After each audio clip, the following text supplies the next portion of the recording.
Thank you and welcome to the show this morning.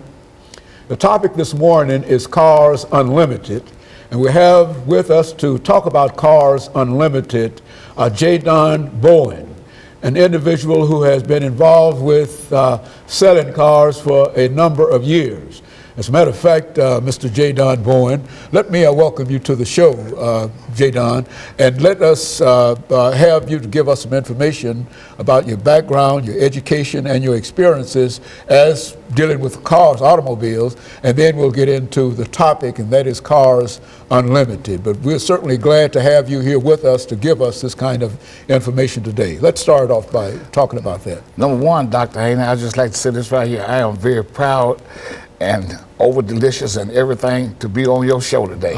Understand? I am elephant proud to be on your show today. Understand? I just want to say that. Well, but Nashville, Tennessee is my home. I was born and raised here. I was educated in this town. I know a Nashvilleian. I've been a lot of different places, but Nashville is my home. My family came from here.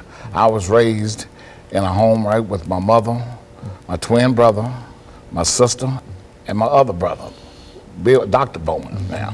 And we were all raised together right here in Nashville. We were raised in the community, right in the North Nashville community. We went to Fort Greene, we went to Washington, and we also went to Pearl High School. At Pearl High School, of course, I was a leader there also.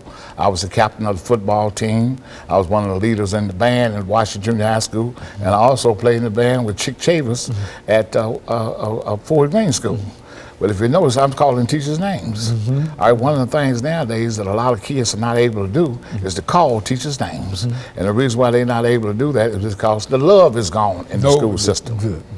The love is gone. There's no more love like we had.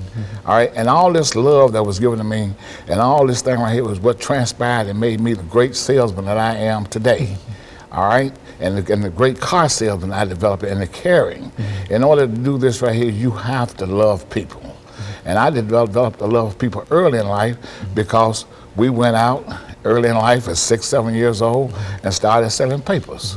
Well, I developed a habit for commission because the first time I sold papers, Mr. Bell down at the paper stand, he told me, he said, they called me James then. I went through some transitions before I got to J. Don. They called me James, all right? And he said, James, you take 10 papers. At that time, a newspaper cost 10 cents a paper. He said, you take 10 papers, and what I'll do, you bring me back 60 cents, and I'll give you 40 cents. All right? No, you bring me back 6 cents, and I'll give you 4 cents. All right? So I took the 10 papers, right? And that particular day, I came back, right? And he gave me 40 cents. And I gave him 60 cents. I said, if I do this every day, you know what I mean, I can get bigger and bigger. This is what you call commission. Understand? So like, for instance, after a while, I had built my route up where I was walking up Jefferson Street, right? Through the new Del Maraca and on through the clubs. That's back when Jefferson Street had businesses on both sides of the street, and I was selling papers in the businesses. I was going up to Meharry. I sell papers throughout Meharry to all the patients in the hospital. Paper didn't cost but 10 cents then. All right, then when we end up, right, I'd end up on 18th and Jefferson. I was selling papers.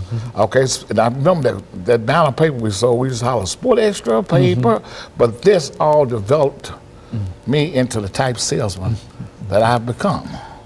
You understand? You know, this thing of nurturing and people nurtured me, and when I was small, I would listen to my elders. That's one of the biggest faults about young men nowadays. They won't stop and listen to their elders. I would stop on my paper route and I would talk to people like Mr. Odie. I would talk to Mr. Nichols. I would talk to Dr. Ford.